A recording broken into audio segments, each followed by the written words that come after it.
एक लकड़हारे की कहानी। शिक्षाप्रद कहानी को पूरा जरूर सुने।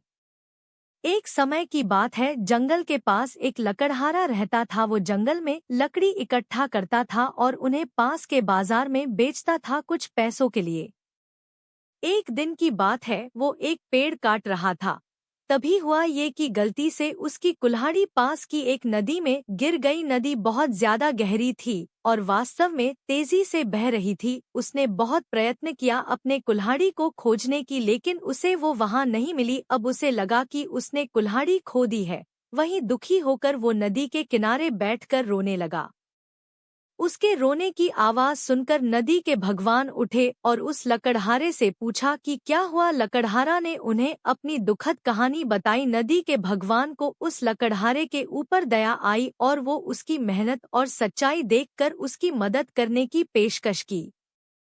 वो नदी में गायब हो गए और एक सुनहरी कुल्हाड़ी वापस लाया। लेकिन लकड़हारे ने कहा कि यह उसका नहीं है। वो फिर से गायब हो गए और अब की बार उन्होंने चांदी की कुल्हाड़ी लेकर वापस आए। लेकिन इस बार भी लकड़हारे ने कहा कि ये कुल्हाड़ी उसका भी नहीं है। अब नदी के भगवान पानी में फिर से गायब हो गए और अब की बार वो एक लोहे की कुल्हाड़ी के साथ वापस आ गए। कुल्हाड़ी देखकर लकड़हारा मुस्कुराया और कहा कि यह उसकी कुल्हाड़ी है। नदी के भगवान ने लकड़हारे की ईमानदारी से प्रभावित होकर उसे सोने और चांदी की दोनों कुल्हाड़ियों से भेंट किया।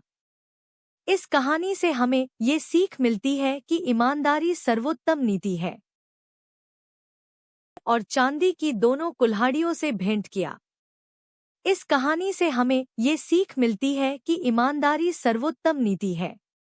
ऐसी नई नई कहानी सुनने के लिए मेरे चैनल को सब्सक्राइब जरूर कीजिए, वीडियो को लाइक कीजिए, शेयर कीजिए। वीडियो सुनने के लिए बहुत बहुत धन्यवाद।